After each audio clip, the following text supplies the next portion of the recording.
Hi, everybody. I'm Sammy Gibbons, a reporter with the USA Today Network Wisconsin, bringing you today's Coronavirus 5 and 5 live from outside of the Sister Bay Library.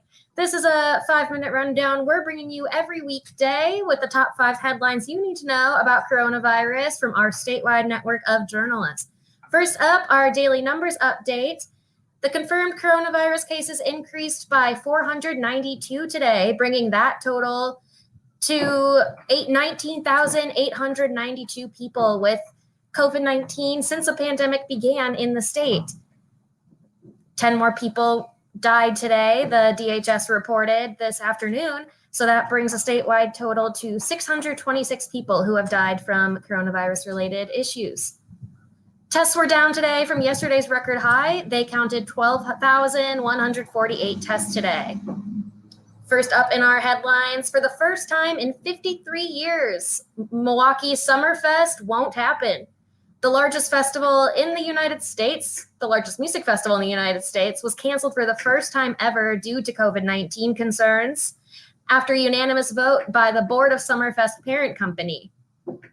People with general admission tickets can get full refunds on summerfest.com, and they will also be honored for the 2021 festival happening next summer.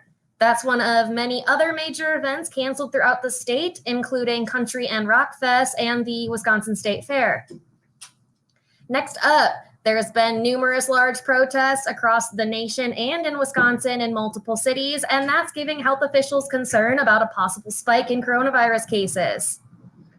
Medical College of Wisconsin CEO John Raymond said he is very concerned about the potential spike as protests of people very close together with a lot of people wearing masks from what I've seen personally, but not everybody.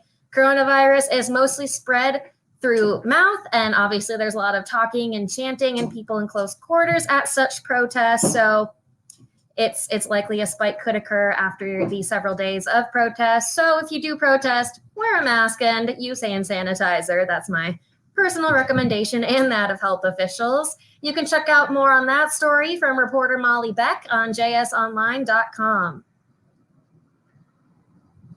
Next up, Native Americans have experienced issues during COVID-19, but they continue to reimagine a new future. As the state recovers from the negative effects on businesses, public health, and education as a result of the pandemic, issues may linger longer in Native American communities throughout the state. As of Wednesday afternoon, the State Department of Health Services confirmed 19,400 cases, as we said earlier. The Native American population represents about 1% of the total cases, which is about proportionate with their population in the state. But they're concerned about increases in drug overdoses and substance abuse, among other concerns.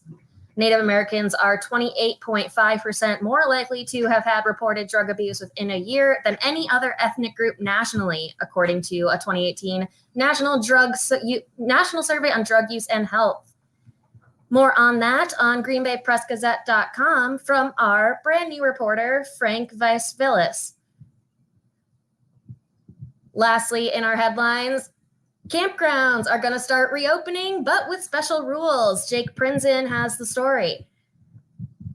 The State Department of Natural Resources announced today they will start opening next week with some safety measures. Campers and visitors will start seeing on June 10th automatic touchless check-in, new signs to educate visitors on recreating responsibly, and park offices will remain closed to the public. Check-ins are no longer necessary at the office or visitor station, and you can proceed directly to your campsite to begin setup. However, you should note that Rock Island State Park remains closed through June 30th. The Washington Island Ferry Line has suspended all trips, and camping reservations for June 8th and 9th will be canceled or refunded. There's more on that story from Jake Prinzen, also on greenbaypressgazette.com for all those details on what you should know if you hope to camp in the next week. That's it for us today. Brett Christopherson will be back with you tomorrow at 3 p.m. But if you want stories between now and then, you should subscribe. And we've got a deal for you going right now. If you subscribe to any USA Today Network Wisconsin website, we'll give it to you for just $1 for the first 3 months.